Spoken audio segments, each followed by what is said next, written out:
ओ माछा पर्यो सर माछा पर्यो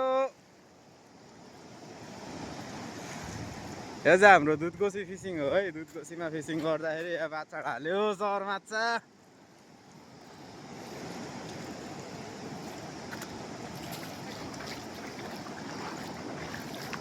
ओइ ओइ माछा छोड निकाल्यो